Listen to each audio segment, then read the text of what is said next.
Well, dear students, good morning.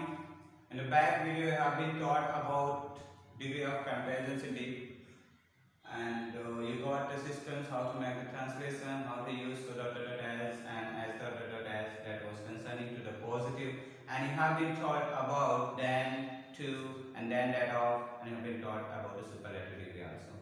Today, I have just come here to give you some new syllabus concerning participle. We have to study the participle and the types of participle.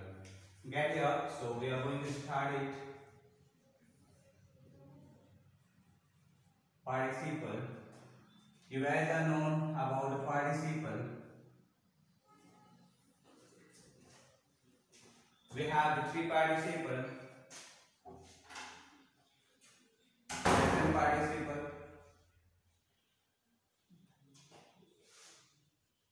past participle, and perfect participle.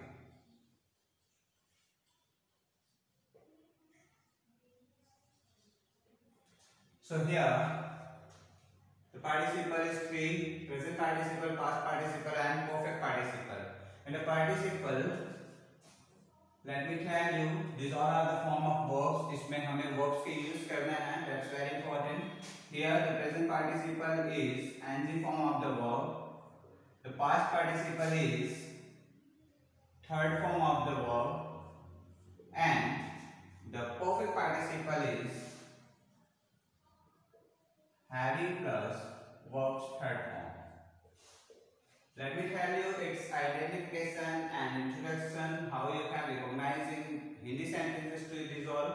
In Hindi sentences to recognize present participle we get two verbs together. इसमें दो कार्य, two verbs together, mean to say दो कार्य एक साथ होते हैं. In this we get single verb. इसमें एक ही कार्य होता है. एंड परफेक्ट पार्टिसिपल में next verb starts just after finishing the first one. Mean to say एक कार्य की समाप्ति के तुरंत बाद ही हम दूसरा कार्य स्टार्ट करते हैं. ये होता है परफेक्ट पार्टिसिपल की पहचान. तो आपने गेट किया कि पार्टिसिपल जो है वो तीन है और this all are the form of verbs. इसमें हमें वर्ब के यूज आते हैं. प्रेजेंट पार्टिसिपल, पास्ट पार्टिसिपल और परफेक्ट पार्टिसिपल. प्रेजेंट पार्टिसिपल जो है वो वर्ब का एनजी फॉर्म है. पास्ट पार्टिसिपल जो है वो वर्ब का थर्ड फॉर्म है और परफेक्ट पार्टिसिपल में वर्ब के थर्ड फॉर्म के पहले भी यूज हैविंग. ये तो इनकी पहचान हुई, डेफिनेशन हुई that you got. Now in Hindi we get some words by which you can understand about it. Hindi में कुछ शब्द होते हैं जिसके द्वारा आप इसके बारे में अच्छी तरह समझ सकते हैं. इनमें किस तरह के वर्ड्स आएंगे जो आप समझ जाएंगे कि ये कौन सा पार्टिसिपल है. तो लेट मी टेल यू, समझाने दीजिए आपको, आपको समझ में आएगा. In case of any problem you can contact me. I have told you many times. Just get here.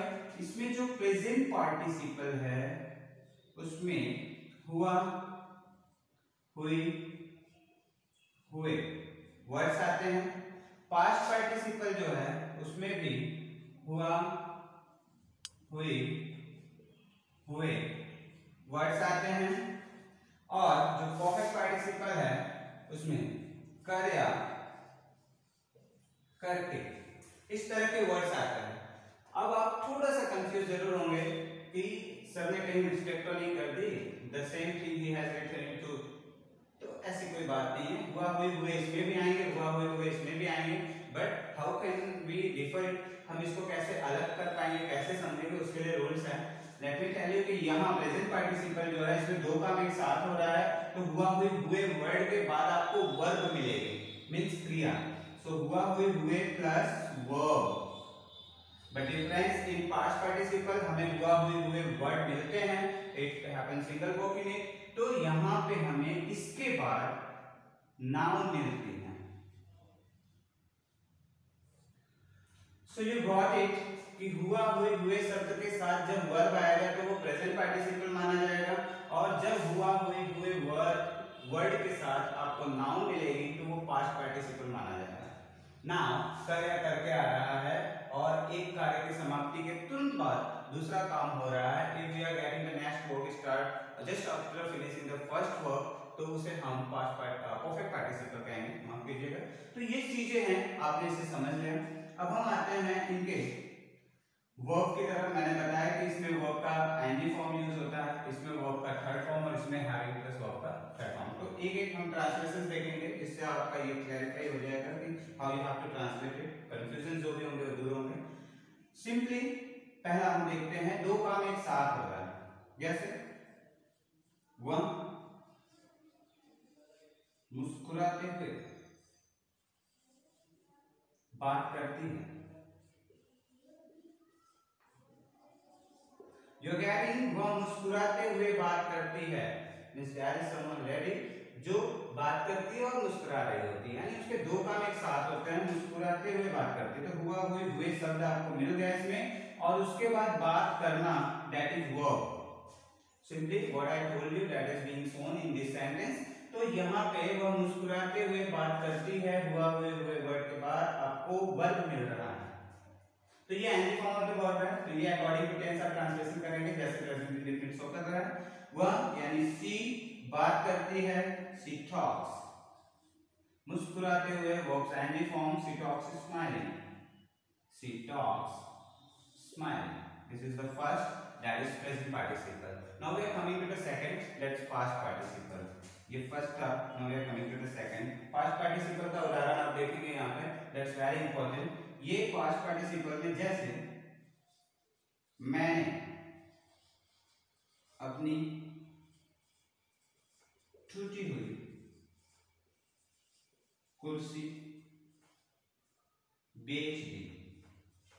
Now you got, मैंने अपनी टूटी हुई कुर्सी बेच दी। यहां भी हुआ हुई हुए शब्द आया है, और उसके बाद आप देख रहे हैं नाउन, कुर्सी, that's it, there is a noun. तो यहाँ पे मैंने अपनी टूटी हुई कुर्सी बेच दी, तो यहाँ हुआ हुए के बाद आप नाउन गेट कर रहे हैं, तो इट इज शोइंग आउट कि ये आपका पास्ट पार्टिसिपल है, जिसमें हमें वर्ब का थर्ड फॉर्म यूज करना है उस वर्ब के लिए। तो पहले यहाँ हम अकॉर्डिंग टू टेंस देखेंगे, बेच दी, that is showing the past indefinite tense. Second form of the verb because it is affirmative, so मैंने, आई, बेच दी, सोल्ड। आई सोल्ड, आई के साथ पोसेसिव होगा माई, आई सोल्ड माई। अब यहाँ पे टूटी हुई, टूटना का आप जानते हैं ब्रेक होता है, but we have to write the third form of the verb, break, broke, broken. तो यहाँ पे जो टूटी हुई है उसके लिए ब्रोकन यूज होगा। I sold my broken chair. I sold my broken chair. You got it? The third form of the verb, and after that you got the noun. तो ये हो गया आपका past participle. Very simple. Now we are coming to the perfect participle. मैंने उसमें आपको बताया कि इसमें एक कार्य की समाप्ति के तुरंत बाद हमें दूसरा कार्य मिलता है, दूसरे कार्य की शुरुआत होती है। तो हम आते हैं उसका उदाहरण देखते हैं। This is the third one. Sorry. Third one में हैविंग प्लस वर्ब का थर्ड फॉर्म में करना है। मैं नहाकर ईश्वर की पूजा करता हूं। Now you got here, मैं नहाकर ईश्वर की पूजा करता हूं। आपको बताया गया कि इसमें कर या करके आया है, तो वर्ब के साथ कर जुटा हुआ है, नहाकर। तो कर या करके वर्ड यहाँ पे आपको मिला, मैं नहाकर ईश्वर की पूजा करता हूं। इसमें दो कार्य नहीं हो रहे हैं, बल्कि एक कार्य की समाप्ति के तुरंत बाद दूसरा कार्य शुरू हो जाता है। जैसे ही नहाने का काम समाप्त हो रहा है, पूजा करने का काम शुरू हो जाता है। तो आपको बताया गया next work start just after finishing the first work. पहला कार्य की समाप्ति के तुरंत बाद दूसरा कार्य शुरू हो रहा है। तो मैं नहाकर, you have to use having with verb third form, having, bath third form, having bath, ईश्वर की पूजा करता हूं, I worship to God. Having bath, I worship to God. Very simple. Hope you have got it. A lot of fun in it, and you understood each and everything. What was the point? In case of any trouble, you can contact me on my personal contact 925-274-315, or you can WhatsApp me. Please have a screenshot of it and try to understand. If you want, I can speak it again. I told you that participle that's divided into three parts: present participle, past participle, and perfect participle. Present participle is the ing form of the verb, and past participle is third form of the verb. In perfect participle, we use having plus verbs third form. In present participle, two verbs are happening together, and in past participle, single verb is being happened, and in perfect participle, the next verb is happening after just completing of the first verb. And we have got here the in Hindi recognition hua hue words with verb that is showing the present participle, hua hue words with noun that is showing the past participle, and kar arthake that is showing the perfect participle. Here are the examples according to the point for the first example, for the second example, and for perfect participle the third example. Hope you got. Thank you.